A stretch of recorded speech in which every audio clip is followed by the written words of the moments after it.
Taong 2081, kung saan ang mga tao sa mundo ay sa pilitang nagtratrabaho para makakuha ng pass at makapunta ng Ivaga kung saan makikita mo ang araw dahil ng mga panahong yun ay madilim na ang mundo at hindi mo na masisisnagan ang araw dahil sa polusyon. Si Rain at ang kanyang synthetic robot na si Andy ay pumunta ng office dahil tapos na ang ilang taong serbisyo ni Rain kaya naman hihingi siya ng pass para makapunta ng Ivaga pero imbis na bigyan siya ng pass ay dinagdagan pa ng ilang taon ang kanyang serbisyo sa gobyerno. Nakita naman niya ang tinuturing niyang kapatid na robot na si Andy na binubuli at nagdudugo ng puti. Kinuha niya ang chip sa leeg nito at nireset ito para mawala ang pagkukumbulsyon nito. Pumunta sila sa kanilang mga kaibigan at sinabi ng mga ito na pupunta sila ng space para kunin ang isang abandonadong spaceship para makapunta sila sa Ivaga. Dahil dito lumipad sila patungong space at sa kauna-unahang pagkakataon ay nasilayan ulit nila ang araw. Sinama nila si Andy dahil siya lamang ang tanging makaka-access sa spaceship dahil isa siyang robot. Pumasok sila Andy sa abandonadong ship at hinanap ang mga cryopods. Nahanap nila ito ngunit dahil kulang ang gasolina nito para umabot sa Ivaga na aabot ng 9 na taon para mapuntahan, ay ginalugad nila ang spaceship para maghanap ng gasolina. Habang ang mga cryopods naman ay trinansport na pupunta sa kanilang spaceship. Habang naghahanap sila ay may nakita silang butas kung saan may isang sirang robot na naroon. Binuksan ni Andy ang isang pinto at doon ay nahanap nila ang gas para sa cryopods. Nang tatanggalin na sana ito ni Bjorn ay biglang nausukan ang kanyang daliri dahilan para masunog ito. Biglang tumunog ang alarm at sumara ang pinto na kahit si Andy ay hindi na ma-access ito. Dahil dito ay kinakailangang pumunta sa kanila nila Rain para tulungan silang mabuksan ang pinto sa pamamagitan ng pagpalit ng chip sa leeg ni Andy. Habang nagre-reset ang system ni Andy, ay hindi nila alam na may mga nagising na mga nilalang sa kanilang likod. Sinugod ng mga ito sina Kevin at nang aatakehin na sana nito si Andrew ay niligtas siya ni Andy. Dali-daling binuksan ni Andy ang pinto at nang isasara na sana ito ay may nakalabas na isa at nabasag ang salamin ng pinto kung kaya't nakalabas din ang iba. Hinabol sila ng mga ito at naabutan si Navarro. Nang tatanggalin na sana nila ito ay mas lalong pumulupot ito sa leg niya at pag pinwersa nila ay mapuputol ang leg nito. Dahil dito binuksan nila ang natutulog na robot. Sinabi nitong hindi nila ito matatanggal hanggat hindi pa ito tapos sa misyon nito.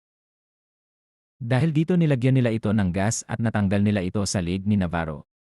Sinabi ng robot na hindi nila pwedeng isama pa uwi si Navarro dahil naimprintahan na siya ng halimaw, ngunit hindi nakinig si Kevin at dinala si Anna saka iniwan sila Rain dahil alam niyang pipigilan sila ni Andy.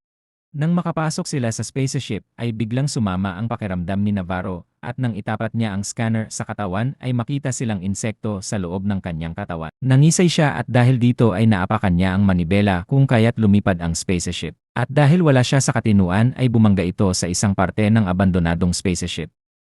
Pumunta sila Andy, Rain at Andrew para i-rescue at para makapunta sa kabilang parte ay kailangan nilang dumaan sa parte kung saan maraming mga halimaw. Si Kay naman na noong naghahanap ng daan palabas ay nakita ang supot ng nilalang na lumabas sa katawan ni Navarro. Pinigilan siyang mag-ingay ni Bjorn at nilagay nito ang taser sa loob ng nilalang sa pagbabaka sakaling mapupuksan niya ito, ngunit mas lalo lamang nagising ang nilalang at napatakan siya ng malaasidong likido. At dahil hindi nakakakita ang mga nilalang ay kailangan lamang nilang hindi mag-ingay. Nang nasa kalagitnaan na sila ay tumunog ang headphone dahil nanghihingi ng tulong si Kay sa kanila. Nagmadali silang pumunta kay Kay na nooy nahulog dahil sa takot dahilan para mawalan siya ng malay. Nang magising si Kay ay pumunta siya sa pinto para buksan ito pero hindi niya mabuksan at saktong dumating sina Andy.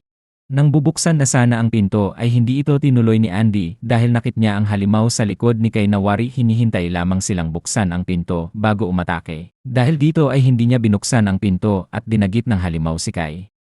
Nagalit sa kanya sina Rain at Andrew munti dahil wala na silang magagawa para dito ay sumunod na lamang sila kay Andy para makapunta sa kanilang spaceship at makaalis na sa lugar na yon. At dahil nakita nila ang halimaw sa Sisney na hinahunting sila ay nagdala sila ng sandata. Nakapunta sila sa isang lugar kung saan namamahay ang mga halimaw. Dahil dito ay aalis na sana sila para maghanap ng ibang daan, ngunit narinig nila ang boses ni Kay kaya hinanap nila ito. Natagpuan nila ito at niligtas ngunit naringin nila naghalimaw na paparating kaya't nagmadali sila. Inatake sila ng halimaw at dinagit si Andrew at sinakmal ng mga ito habang si Andy naman ay nangigisay. Nang nasa elevator na sina Rain at Kay ay naalala niya si Andy kung kaya't binigay niya ang antidote kay Key at sinabing dalhin ito sa Earth para masalba ang mga tao sa mundo saka siya bumalik para iligtas si Andy. Pinalitan niya ang chip sa leg ni Andy at naging maayos na ulit ang lagay nito.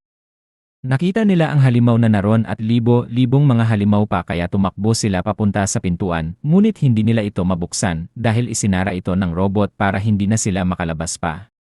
Si Kay naman ay nakarating na sa kanilang spaceship at kinumbinsi siya ng robot na umalis na doon dahil wala na daw sina Andy. At dahil maubusan na siya ng dugo ay kumuha siya ng isang antidote at tinusok sa kanyang leg. Sina Ray naman ay nakaisip ng paraan upang mapuksa ang mga halimaw kaya tinanggal niya ang gravity sa loob ng spaceship saka pinuputulan ang mga halimaw. Napuksa niya ang ilan sa mga ito, ngunit dahil mauubos na ang kanyang bala, ay nagmadali silang pumunta sa elevator. Ngunit nang akyat na sana siya ay sakto namang bumalik ulit ang gravity sa spaceship kung kaya't nahulog siya pero hindi natuloy dahil hinawakan siya ng halimaw. Nang kakagatin na sana siya ng halimaw ay iniligtas siya ni Andy. Nagmadali silang pumunta sa kanilang spaceship at umalis na. Nang papasok na sana si Rain sa kanyang cryopod ay napansin niya si Kay na may nararamdamang kakaiba. Nakita niyang lumaki na ang tiyan nito na parang manganganak na. Nanganak na ito ngunit imbis na sanggol ang lumabas sa kanya ay isang halimaw ang lumabas. Dahil dito dali-daling kinuha ito ni Rain at tinapon upang puksain sana ito, ngunit bigla itong nahulog dahil natunaw ang bakal dahil sa asidong likido na lumalabas mula dito.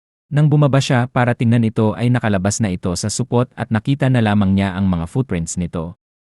Pumunta pala ito kay Kay na nooy kasama na ni Andy at inatake si Andy dahilan para dumugo siya ng puting likido. Narinig ni Rain ang sigaw ni Kay kaya nagmadali siyang umakyat at nadatnan niyang kinakain ng halimaw si Kay. Nang babaril na sana niya ito ay nagkaaberya ang kanyang sandata.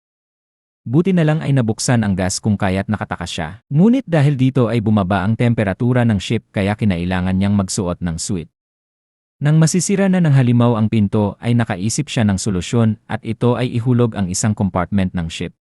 Ngunit naabutan siya ng halimaw buti na lang ay nakatali siya kaya naman nang mahulog na ang compartment ay kasamang nahulog ang halimaw. Pagkatapos ng mga nangyari ay pinasok niya si Andy sa cryopod at sinet niya na nag-ship papuntang Ivaga.